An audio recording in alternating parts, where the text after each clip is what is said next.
Look back in history, going back into the 17 and 1800s, the American saddlebred, bred here in the United States, has played a critical role not only in our American history, but our military history specifically.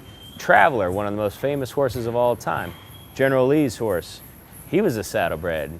General Grant, he rode a saddlebred. Our cavalry in the past, they rode saddlebreds. There is a tremendous history there, more so than any other sport.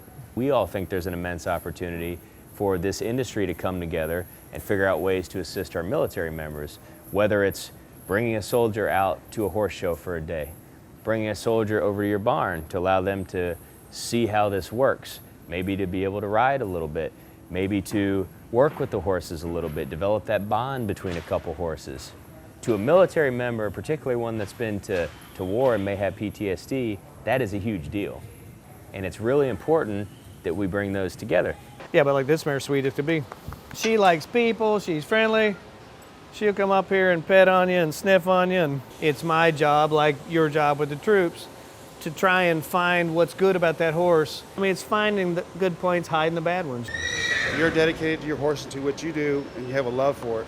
Been in the military 26 years. Right. It takes a dedication of love. It's not always happy every time. No. It's not always the greatest of things. But at the end, what we do at the end, you have a horse coming out, does a beautiful job, wins you some awards. I come out with the feeling that I know that my grandson, who's growing up, lives in a free world. Well, so we don't do this if there's not guys like you, well, so we can do this. In another country or another life, we don't show horses. If we're not in a free country, we don't show horses, and we're lucky enough to be that way. So I'd love to do something that we could put some focus back on them.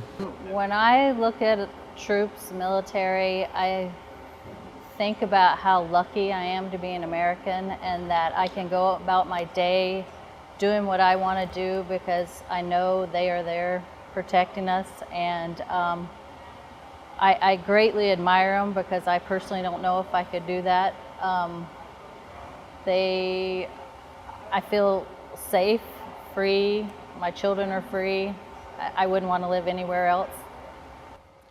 I would love if there was any way to see this horse industry be able to give something back, in the form of Wish for Our Heroes, and do something, for the soldiers and their families. Well, I think it's really neat you've brought the soldiers in because whereas I feel we can give them appreciation for what they do, they can come and enjoy what we do and have a break from all the seriousness that they go through. it was kind of calming for me to, I don't know, I took off, went just like I was talking to the horses, just trying to introduce myself. It's interesting to see an animal at that size being interactive with yourself, with me. I'd love to see where soldiers bring their children in and there would be an opportunity for them to take a ride on a horse, just a recreational, fun type thing.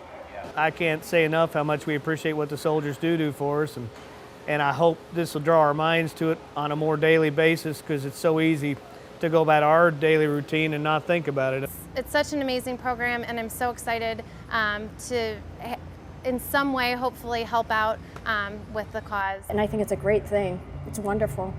There's a lot of history, there's a lot of tradition between the military and the American saddlebred industry. There are a lot of people in this industry that care about helping our troops. I talk to them every day. We go to these shows, I talk to these people. We simply want to provide a means for people that do care. We want to provide that vehicle and a way for them to actually help our troops.